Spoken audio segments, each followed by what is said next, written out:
నమస్తే అండి. శ్రీ గురుభ్యో నమః. మహాగణాధిపతయ నమః. శ్రీమాత్రే నమః. ఈరోజు మనము ద్వాదశ రాశుల వాళ్ళకి డిసెంబర్ 2025 రాశి ఫలాలు ఎలా ఉండబోతున్నాయో తెలుసుకునే ప్రయత్నం చేద్దాము. కానీ దానికంటే ముందు డిసెంబర్‌లో గ్రహ గోచారం ఎలా ఉంది? ఏ గ్రహం ఎప్పుడు ట్రాన్సిట్ అవుతుంది? ఏ రాశిలోకి ట్రాన్సిట్ అవుతుంది అనే ఒక ఇన్ఫర్మేషన్ గ్యాదర్ చేసుకుందామండి.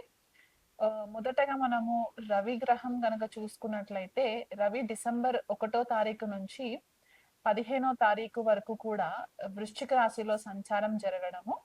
దాని తర్వాత నెలాఖరి వరకు అంటే 31 తారీఖు వరకు కూడా మనకి ధనుసు రాశిలో సంచారం జరగడం అనేది కనిపిస్తుంది.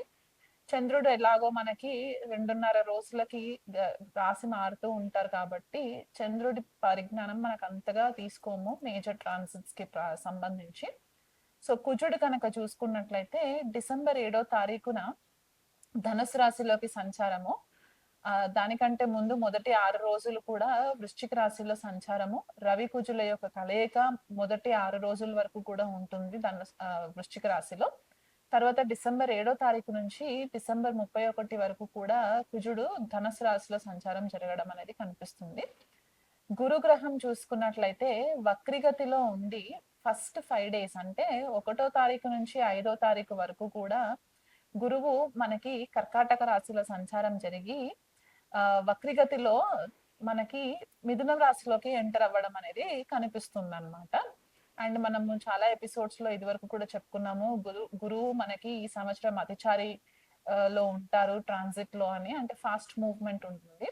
సో మిథున రాశిలో సంచారం జరుగుతుంది అనమాట 5 తారీఖు నుంచి నెలాఖరి వరకు కూడా. శనిని చూసుకున్నట్లయితే మీనరాశిలో సంచారము పూర్వభాద్ర నక్షత్రంలో నుంచి సంచారం జరుగుతుంది. రాహు చూసుకున్నట్లయితే గనక కుంభరాశిలో శతభిష నక్షత్రంలో సంచారము, కేతు పూర్వ ఫాల్గుని నక్షత్రంలో సింహరాశిలో సంచారం జరగడము. అండ్ బుధుడి కనుక చూసుకున్నట్లయితే మొదటి 16 రోజులు కూడా మనకి వృశ్చిక రాశిలో సంచారము, తర్వాత ధనుసు రాశిలోకి సంచారం అనేది కనిపిస్తుంది. అండ్ శుక్రుడు గనక చూసుకున్నట్లయితే మొదటి 20 రోజులు కూడా మనకి వృశ్చిక రాశిలో సంచారము, దాని తర్వాత ధనుసు రాశిలోకి సంచారం జరుగుతుంది. సో ఇలాంటి గ్రహగతులని మనం గనక పరిశీలించినట్లయితే ఎక్కువ మనకి ధనుసు రాశి వృశ్చిక రాశి యాక్టివేషన్ అనేది కనిపిస్తుంది. అండ్ మనకి శుక్రుడు మనకి వృశ్చిక రాశిలో సంచారం, తులా రాశి నుంచి వృశ్చిక రాశిలో, తర్వాత వృశ్చిక రాశి నుంచి ధనుసు రాశిలోకి, ఇక్కడ కూడా మనకి జలతత్వమైన వృశ్చిక రాశి యాక్టివేషన్ లో ఉండడము. అండ్ మనకి శని కూడా మీన రాశిలో సంచారము జలతత్వ రాశి అవ్వడము. అండ్ రాహు వచ్చేసరికి శతభిష నక్షత్రము జలతత్వ నక్షత్రంలో, అంటే శతభిష మనకి వరుణుడు రూల్ చేస్తారు కాబట్టి ఇక్కడ మనకి వరుణుడు వర్షాలకి కారణం అని కూడా మనం చెప్తూ ఉంటాం. అంటే ఆయన వర్షాలకి దేవుడు, లేకపోతే మనకి సముద్రాలకి దేవుడు అని కూడా మనం చెప్తూ ఉంటాం కాబట్టి రాహు అక్కడ సంచారం జరగడము. అండ్ రవి కూడా మనకి మొదట 15 రోజులు వృశ్చిక రాశిలో సంచారము, తర్వాత మనకి ధనుసు రాశిలో సంచారము.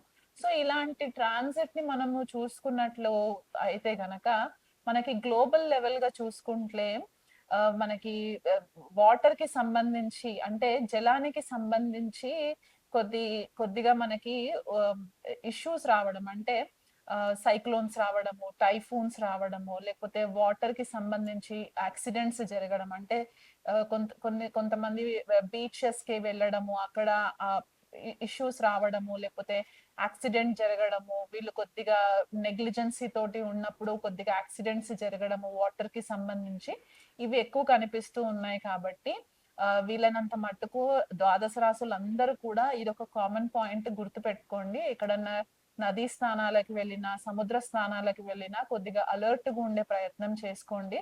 మనకి ఈ ట్రాన్సిట్స్ వల్ల చలి తీవ్రత కూడా ఎక్కువ జరిగే ఛాన్సెస్ కనిపిస్తుంది. మనకి తెలుగు రాష్ట్రాలలో చలి కూడా ఎక్కువ ఉంటుంది. కోల్డ్ ఫ్రంట్ అనేది అయితే చెప్తూ ఉంటామో, ఈ మొదట 15-16 రోజులు కూడా కోల్డ్ ఫ్రంట్ అనేది ఎక్కువ ఉండి ఉష్ణం చాలా చలి ఎక్కువ అయ్యే ఛాన్సెస్ కనిపిస్తూ ఉన్నాయి.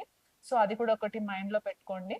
ఎవరైనా సముద్ర తీరంలో ఉన్న వాళ్ళు ఇతర వేరే దేశాలలో ఉంటే గనక ఈ జలాశయాలకి వెళ్ళినప్పుడు కొద్దిగా కేర్ఫుల్ గా ఉండండి. ఎలాంటి వాటర్ స్పోర్ట్స్‌కి చేసుకున్నా కూడా కొంచెం కేర్‌ఫుల్‌గా ఉండి ప్రికాషన్స్ తీసుకోండి.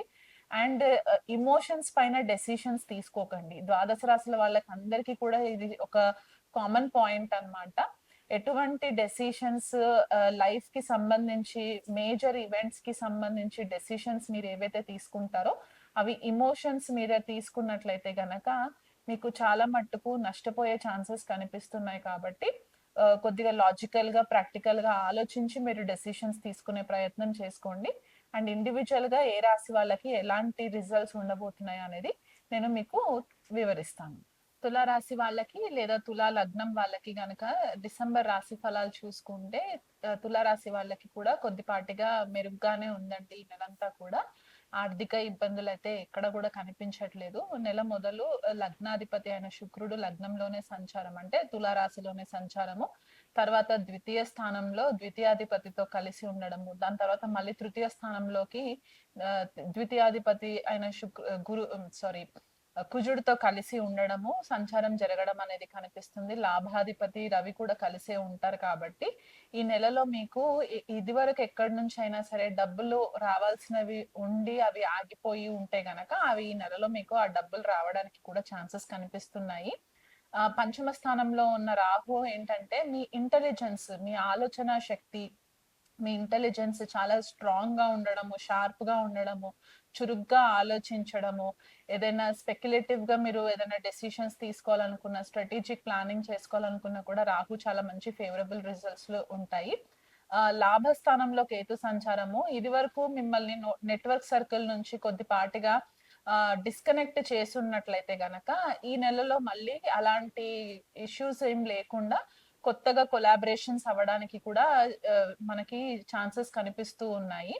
అండ్ మనకి షష్ఠ స్థానంలో శని సంచారము ఇది వరకు కూడా మనకి వక్రగతిలో ఉన్న శని ఏంటంటే ఇబ్బంది పెట్టింది అని అనుకుంటే గనక ఇప్పుడు ఎటువంటి ఆరోగ్య సమస్యలు లేకుండా మీకు కొద్దిగా రిలీఫ్ రావడానికి కూడా ఛాన్సెస్ కనిపిస్తున్నాయి తులారాశి వాళ్ళకి. ఆ మంచి డాక్టర్స్ ని కూడా కన్సల్ట్ అయ్యే ఛాన్సెస్ కనిపిస్తున్నాయి. అంటే ఇది వరకు ప్రాపర్ గా గైడెన్స్ దొరకలేదు హెల్త్ విషయంలో అనుకుంటే గనక ఈ నెలలో మీకు ఆ గైడెన్స్ రావడానికి కూడా ఛాన్సెస్ కనిపిస్తున్నాయి.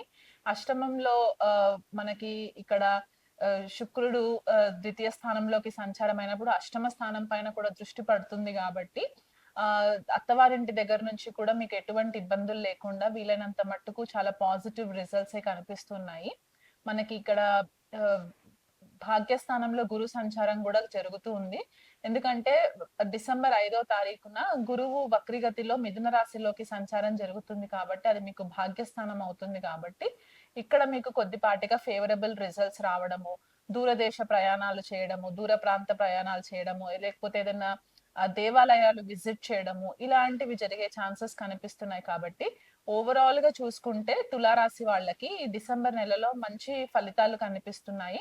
ఇంకా ఆర్థికంగా కానివ్వండి, లేకపోతే గృహంలో మంచి శుభకార్యాలు చేసుకోవడానికి దైవ బలం కావాలి అని అనుకున్న వాళ్ళైతే గనక ప్రతిరోజు కూడా లక్ష్మీదేవి ఆరాధన రెగ్యులర్ గా చేసుకోవడము, లలితాదేవి పారాయణం అలవాటు ఉన్న వాళ్ళైతే లలిత సహస్రనామం పారాయణం చేసుకోవడము, ఉదయం సాయంకాలం ఒకసారి చదువుకున్నా సరిపోతుంది.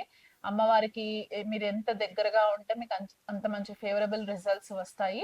అలాగే రవి కూడా మీకు బాధకుడు అవుతారు. తులారాశి వాళ్ళకి రవి బాధకుడు కాబట్టి రవి కూడా మీకు ఫేవరబుల్ రిజల్ట్స్ కావాలి అనుకుంటే గనక ఆదిత్య హృదయ పారాయణం చేసుకోవడము, రవికి అర్ఘ్యం ఇవ్వడము ఇలాంటివి చేసుకున్నట్లయితే గనక ఇంకా బెటర్ రిజల్ట్స్ వస్తాయి.